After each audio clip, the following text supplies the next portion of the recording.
Flipped on the beat.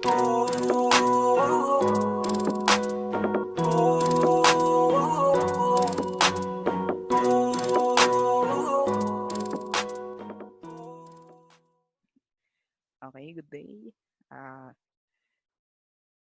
okay ngayon, so ang gagawin po natin ay ah, gagawin po natin yung tutorial sa first competency, sa first lesson ng grade 8, first quarter. Okay, so week 1, quarter 1 ng grade 8. So, ang meron po ako ngayon ay module na ginawa ko exclusive para sa mga students ko. Anyway, meron din para sa mga meron ding module na manggagaling from division office, but this supplementary module is para doon sa sa para doon sa supplementary purposes. Halimbawa na delay ng bigay ng module from division office. So at least meron akong spare na module. So this kind of module is used sometimes sa remedial sessions. Okay, so let me present to you the module I made. Okay, so the module is all about factors completely, different types of polynomials, polynomials with common monomial factor. So, yan yung gagawin natin ngayon. How do we factor polynomials with a common monomial factor? Okay, so what will be your objectives? Ano yung dapat na dapat at the end of the learning period or at the end of this session, dapat alam na natin, ma-acquire natin yung skills na to. Okay, so yung objectives natin, the first one is to get the GCF of polynomials. And the second one is to factor polynomials with common monomial factors completely. Okay, so ito po yung mga references na ginamit ko. Yan. So you can visit the references. Itong mga nakakulay blue. Then sa part ng aking module na ginawa, merong portion na think for a while. Okay. So itong portion na to, intended siya para mag-isip yung mga bata. Yan. Okay, so do sa figure natin, hanapin natin ano yung common sa 6 units, sa 9 units na square at saka sa 6 units na rectangle. Okay, so I would like to skip this part. Yan. Punta tayo dun sa ating main topic. Okay, so before we proceed, meron tayong ilang mga review terms. The first review terms are greatest common factor. Pag sinabi natin greatest common factor, that is greatest integer that is a factor of both numbers. For example, you have 12 and 18. Okay, so 12 and 18. So pinaka-common on your elementary days, ang gagawin nyo lang, you are going to list down the factors. Meron ding factor 3, meron ding continuous division. Okay. So, dito ang ginamit ko po ay listing. So, nag-list muna ako ng mabababa na number.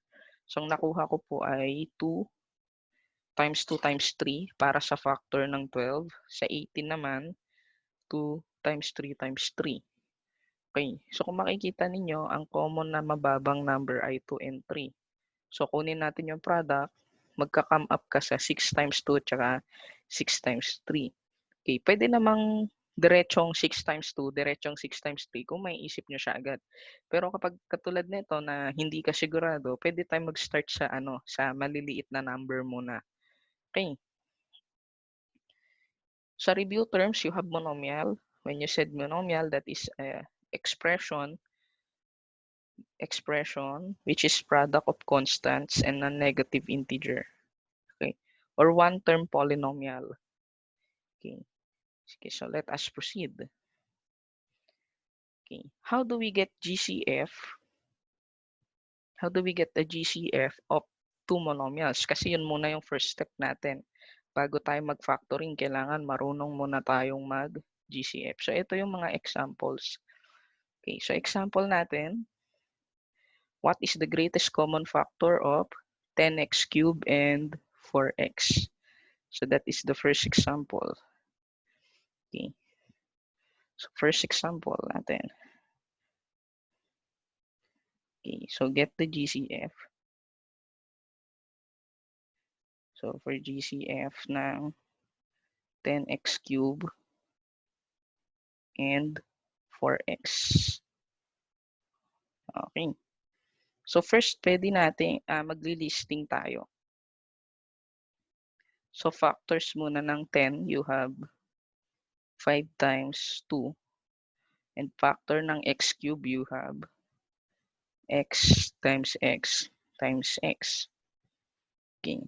Then you have here 4x. You have 2 times 2 times x. Okay. Now, ano yung common natin? Ano yung GCF natin dito sa dalawa? So, GCF natin is this one, 2. You have also 2. You have also x. And you have also here x. Okay. Pagdating sa variable, ang kinukuha kong GCF is yung pinakamababang exponent. Yan. Kung sino pinakamababang exponent, siya yung GCF. Okay. So you have here, so GCF will be, so GCF is 2x. Yan. Yan. Okay, so the GCF of two monomials is 2x. Okay. So, I would like to emphasize the GCF for variables. Halimbawa, ito x cubed, no? So, x cubed, you have x times x times x. Then you have only here 1 times x. Or just simply x. Si x cubed, meron siyang isang x. Ito, meron din siya isang x. Pero si x raised to 1, wala siyang x raised to 3. Okay? Wala siyang x raised to 3. Kasi pag ginawa natin yun, pag ginawa natin reverse, magiging ano siya, negative. Hindi na siya polynomial. Okay? Yan. So, ganyan yung pagkuha ng GCF. X cube. X cube equals. Yan. Okay. So, let's proceed on the second example. Second example tayo. Yan. So, ang app na ginamit ko po ay Paint. Ang ginamit ko namang pangsulat ay Wacom tablet. Yan. This one, the Wacom tablet. Okay. Hanapin nyo na lang po kung magkano yung presyo nito. Basta kung ano yung afford nyo. Mag-enjoy din kayo sa tablet na to kasi pwede kayong mag-drawing. Yan. Kung may talent kayo mag-drawing, mag-drawing kayo. Okay. Second example. 9x squared and 6x. 9x squared and 6x. Okay. Example number 2. Yan, medyo gilid na gilid. 9x squared and 6x. Okay, kunin natin ang GCF. So 9x squared. You have here 3 times 3 times x times x. 6x, you have 3 times 2. So GCF natin. Palitan natin ng kulay to emphasize. Papalit ako ng kulay for emphasis. Okay. So, meron tayong common na 3. Oops, may naiwan pala akong factor. Sorry. Here, x. So, meron akong common dito na x. So, the GCF is 3x.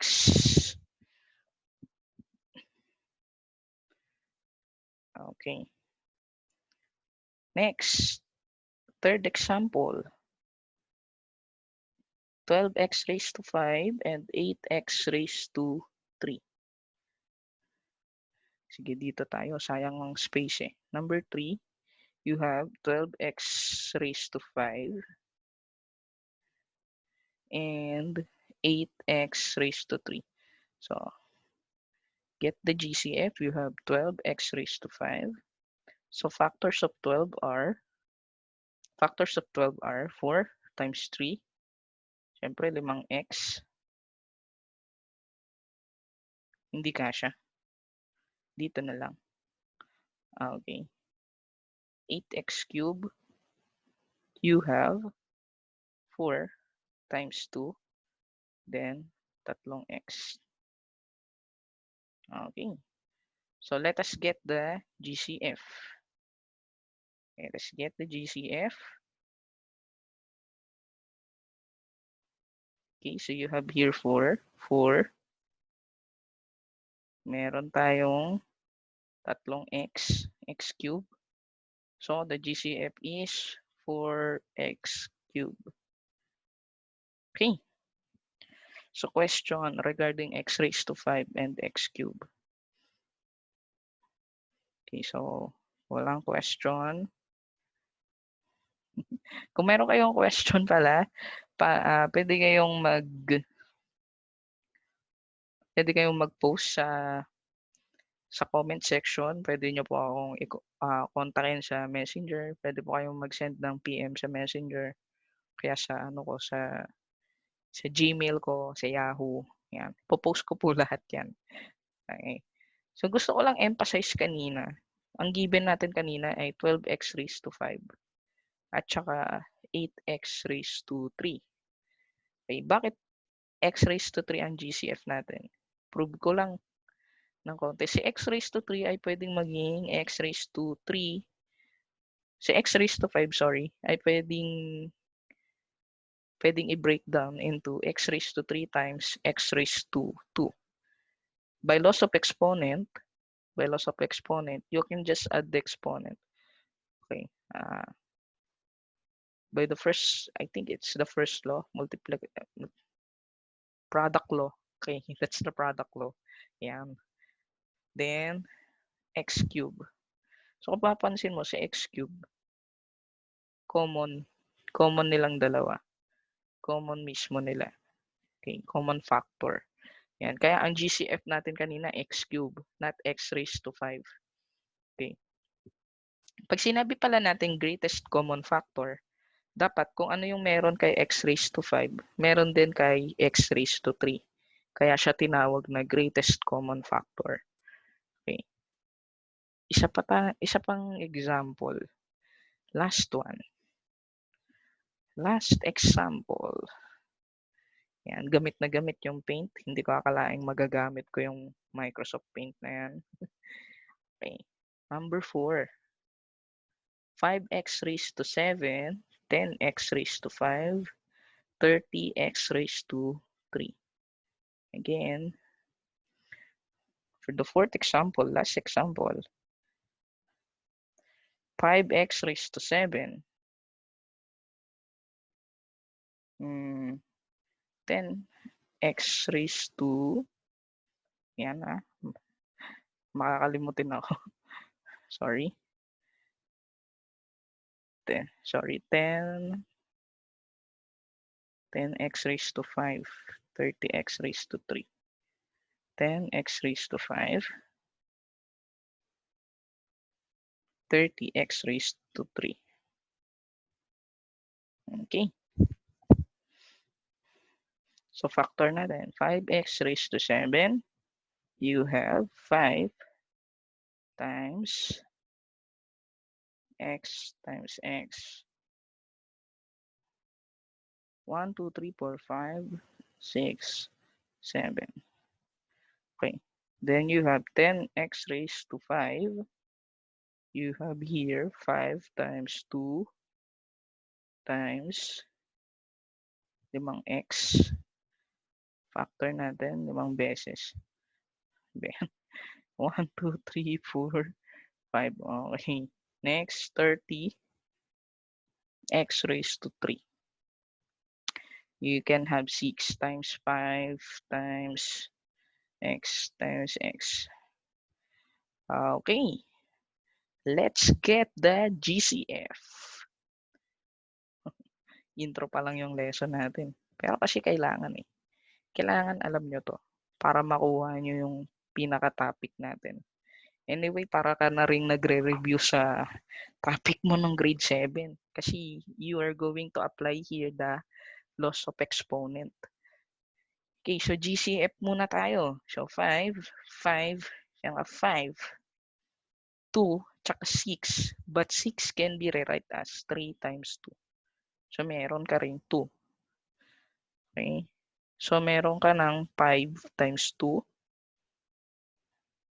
Then sa variables x raised to 7, ang GCF nila ay x raised to 3. Kasi lahat sila mayroong x cube. Okay. So times x raised to 3. So therefore, your GCF will be 10 times x raised to 3. 10. Okay. Now, so ganun lang palang pagkuha ng GCF. No? Listing. Actually, sa mga natutunan nyo nung elementary, mas nagagamit si listing. Okay. Tapos followed by continuous division. Kung meron pang isi-simplify. Si factor 3 bihira. Bihirang magamit si factor 3. Okay. Now, let's proceed. Okay, so ito yung mga task na kailangan mong gawin para mas ma-practice ka, mas maging mahusay ka. Yan.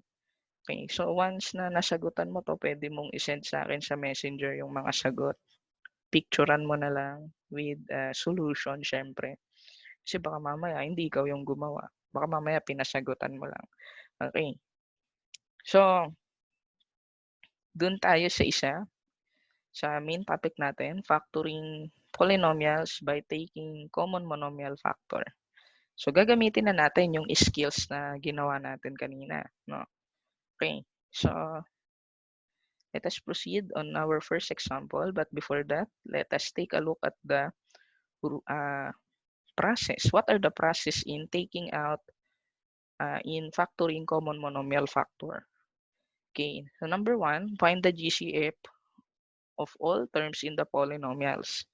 So, kailangan natin yung skills number 1 kanina kasi magagamit natin siya. Pangalawa, express each term as a product of the GCF and another factor. And the third one, use the distributive property to factor out the GCF. Mamaya meron din tong way para malaman natin kung tama yung ating ginawa. Okay. So, number 1, let's factor out 2x cubed minus 6x squared. Okay. Number 1. Okay. Gilid na gilid ang font. 2x cubed minus 6x squared. Okay, the first step is you find the GCF. Okay, so ganun pa rin. Kamukha nung ginawa natin kanina. Isa-isa mo siyang isa-isa mo siyang kukunin ng GCF. So you have here 2 times x times x times x. Then you have here 2 times negative 3. Hindi siya positive 3 kasi ang ano mo, ang given mo ay negative 6. So 2 times negative 3 times x times x. Okay, next.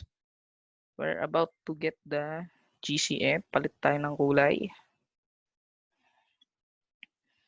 Okay, GCF. Kunin muna yung GCF kasi yun ang nasa first step. So 2 tsaka x. So you have now 2 times x which is 2x. Now, the second step is, let's take a look at the second step kasi nakalimutan ko exactly word by word pero yung process alam ko. Okay. Second step, express each term as a product of GCF and another factor. Saan mo kukunin ngayon itong another factor? Meron ka ng GCF na 2x. So, si GCF mo, siya rin ay yung common monomial factor. Lagay ko rito.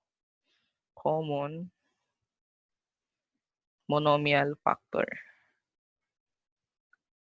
Siya yung natitira sa labas mamaya. Okay. Anyway, now, saan natin hahanapin itong another factor? Yung another factor, ito yung mga natira. Ito yung mga natira. Yan. So, you have now x squared. Sorry. Ano yung...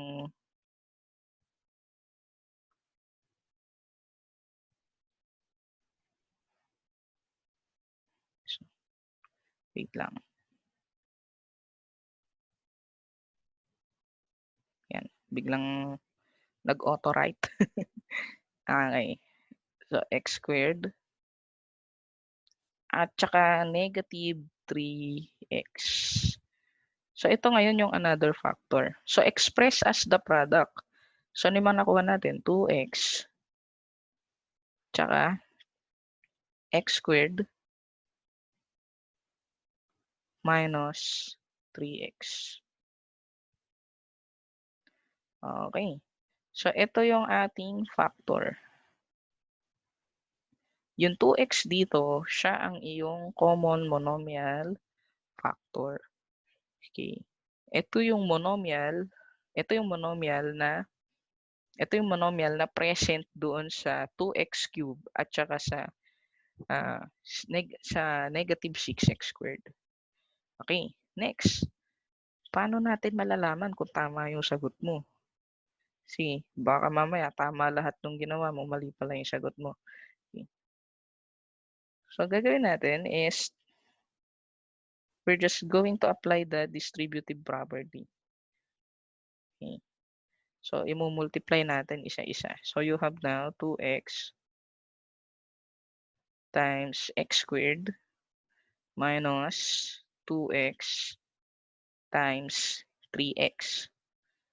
So, as you can see, ito yung common monomial factor natin kanina na distribute siya sa loob ng x squared minus 3x. So, you have now 2x cubed minus 6x squared. So, kung mapapansin nyo, sa checking natin, kamukha niya na yung given. So, pag bumalik ka sa given, ibig sabihin tama yung sagot mo. Okay. So, ganun kadali. Tama, madali yun, madali. Maniwala ka, madali yun. Actually, kailangan kasi sa math practice eh. You should practice para maging familiar ka. Okay? Walang nagiging madali sa isang gabi lang. Lahat nadadaan sa practice. Okay. Number 2. Factor out the greatest common factor of 12x cubed and 18x. Sige, so habang nagsosolve ako, pwede nyo ring gawin. Sabay tayong mag-solve. Ang given natin, example number 2 is 12x squared plus 18x. Okay, so factor natin 12x squared. So you have now 4 times 3 times x times x. For 18x, you have 6 times 3 times x. Okay, first step, you get the GCF.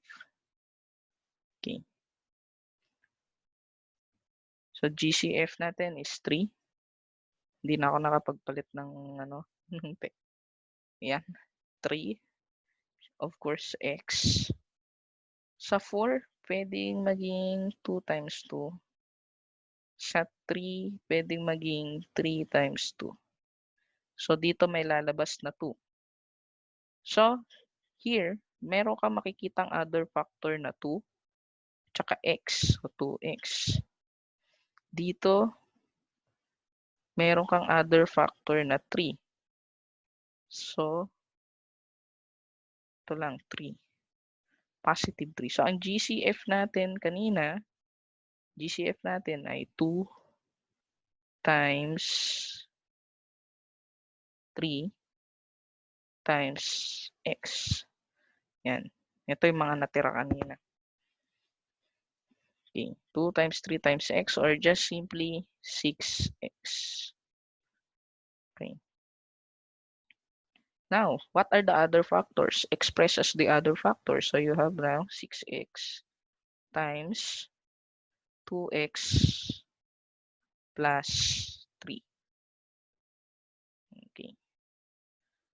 So this is our factors.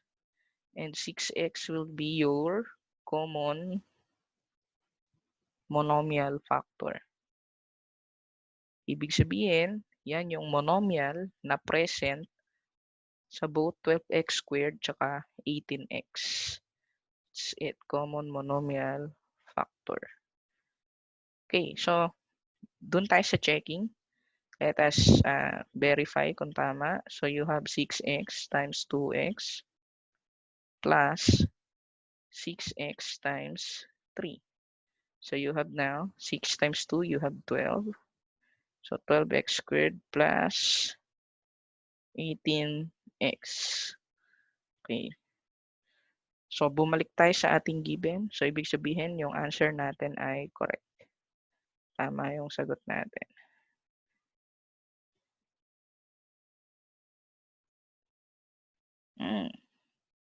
Okay. Ang given pala ay x cube. Sorry. So syempre mababago yung answer. Ang given natin ay x cube. Wait. Let's burahin natin. Wait lang. Tanggalin muna natin. Ayun. Nahanap ko yung pambura. Ito pala. Okay. Okay. Walang problema. Mabago lang yung answer. So kung ito ay x cube, kung ito lang ay x cube, this would be, meron pa ditong times x. Okay, so ganun lang. Mababago ito. Merong x squared dyan. So ito, meron din times 2x squared. So this would be now cube. Yan. 12x cubed plus 18x. Okay. Now, let's proceed to the last example. Anyway, if you want this copy of module, I can send this to you as a reviewer or parang lecture nyo na rin. Okay. So number 3, factor out 10x cubed plus 25x minus 15. So, nasa last example na tayo. 10x cubed plus 25x minus 15. Let me see kung tama. Yun. Tama yung ating example. So, ang expected answer natin is this one. 5 times 2x squared plus 5x plus 3. Okay. So, ganun pa rin. First step, get the GCF. So, you will get the GCF 5 times 2 times x times x times x. So, list muna natin yung mga GCF nila. So, you have now 5 times 5 times x. Then negative 15, you have now 5 times negative 3. Okay, let's have the GCF. 5 and 5. Sorry, magpalit ulit tayo ng yan. 5 times 5. 5, 5 lahat. Okay, so ang GCF natin ay 5. How about sa variable na x? Meron ba tayong GCF para sa variable na x? Okay, so actually wala tayong GCF. Bakit? Kasi si negative 15, wala siyang variable na x. So therefore, wala tayong variable na, wala tayong GCF para sa variable na x. Kasi dapat lahat sila meron yan. Okay, so ang GCF lang natin ay 5. So ano yung mga other factors? Other factors are 2x cubed, 5x, and negative 3. So these are the other factors. So therefore, our answer should be, saan natin ilalagay yung answer? Ito, 5 times 2x cubed plus 5x minus 3. Okay. So, emphasize natin na ito yung answer. Okay, so this one. Okay, you want to know kung gusto nyo makasiguro kung tama? So, multiply natin 5 times 2x cubed. So, you have 10x cubed. 5 times 5x, you have 25x. And 5 times negative 3, you have negative 15. Okay, so positive 10, positive 25, and negative 15. Okay, so therefore, the polynomial is 10x cubed plus 25x minus 15. Okay. So, yan yung ating answer. Now, actually, ang kagandahan ng video tutorial na to, pwede nyo siyang i-replay. Sakaling may part na hindi kayo maintindihan, pwede nyo ring pwede nyo ring pabagalan. Yan. Pwede nyong i-post. Oo. Kasi sa classroom minsan, no, minsan overtime si ma'am kasi mayroong kasunod na na klase. Yan. Or minsan mayroong biglaang may drill ganyan. Nauudlot minsan yung klase natin. So, kaya yun yung purpose bakit meron tayong video lesson. Just in case hindi mo siya na-gets kanina, pwede mo siyang ulitin. No? Tulad nga nung sa una kong video, absent ka sa klase ko, wala ka sa klase ko, pumunta ka lang sa YouTube channel ko, tingnan mo lang yung mga lesson na na-miss mo kanina. Okay? Just in case naman bumalik sa dating setup. Yan. Okay. Now, let's have additional lesson. Ito ay bihirang matakel, bihirang maituro. Factor out binomial factors. Okay. Kasi ang alam lang natin talaga ng karamihan, common monomial factor. Pero meron pang binomial factors. So, factor out. Sulat ko na. Factor out binomial factors. Kasi kanina puro puro common monomial factors. So, factor out. Yan. So, first example, number 1. X times 2x minus 1 minus 4 times 2x minus 1. Okay, mukha lang siyang mahirap. Kasi bihira tayong makakita ng ganitong example. Yan. Okay, so paano gagawin natin? So, ganun pa rin. Mukha nung mga nauna nating example, x times 2x minus 1. Then you have negative 4 times 2x minus 1. So, obviously, ang kanilang GCF ay 2x minus 1. This one. So, ito yung GCF nila. 2x minus 1. So, apply natin yung rule. Ito yung mga other factors natin, yung mga naiwan. So, therefore, the factor form will be 2x minus 1 times other factors. Yung mga natira natin, x at saka negative 4.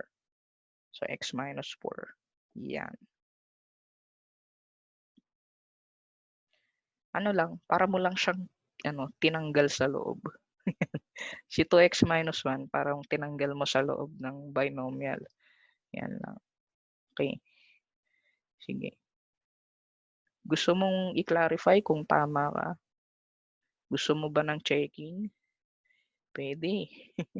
Pwede kung gusto mo ng checking. Ganon din. I-distribute mo rin. So, magkakaroon ka rito. Wait lang. Palitan natin ng kulay. Ayan.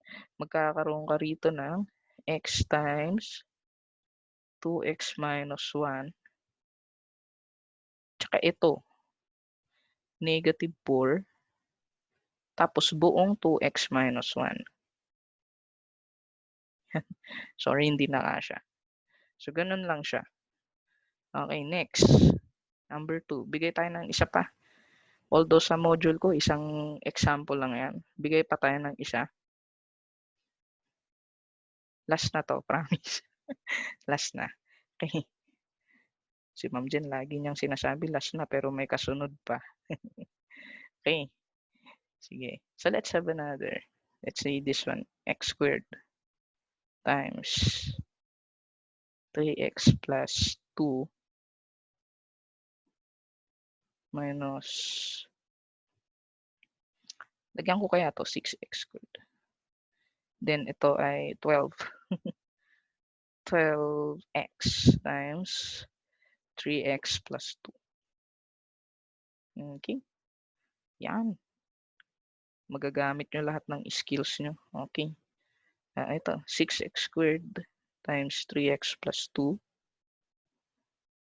Then you have negative 12x times 3x plus 2. Okay. Kunin ang GCF. So, GCF nyo, syempre ito uli. 3x plus 2. Okay. Ito meron din. So, ito, si 12 pwedeng maging 6 times 2. Itong x squared pwedeng maging x times x. Okay. Cross out natin yung common. Ito 6. At saka itong parehas na x. So therefore, meron ka pa palang GCF uli na 6x. Itong 6 at saka itong x. Okay. So ano na yung mga natira? So dito sa taas, meron kang natirang 2x. Tama ba? Sige, ulitin natin na 6x squared. Sorry. Ayan na naman siya. Naging makulit na naman yung aking panulat. Ayan. Ayan, ganun lang. Bura-bura lang. Bura-bura. Okay. 6 times x. Then you have here negative 12x. So you have 6 times negative 2 times x. Tama. So tama pala yung GCF ko. So meron ka uling 6 dito. Meron ka ritong, meron ka pa ritong x. Kaya siya 6x. Okay, other factors. Ano yung mga other factors natin? Yung x at saka negative 2. So therefore, ang ating factors ay, so ang ating final answer ay 6x times 3x plus 2 times x minus 2. Okay. Yan. Okay, so this is our final answer. Okay, so question. Yan. Inulit ko siya kasi baka maguluhan ka eh. Inulit ko tong part na to. Yan. Okay. Sige. Yan. Okay. So, balik tayo sa ating module. Yan. So, meron ditong task uli. Task number 2. Then, task number 3. Yan. Okay. Ulit. This is number 2. Yan. Picturean nyo na. That would be task number 2. And that would be task number 3. Okay. So, thank you for listening. I hope you learned well. Yan. Kung meron lang kayong mga questions, puwede niyong ilagay sa comment section.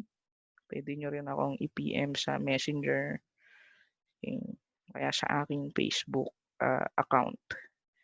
Okay, so that's it. Bye-bye.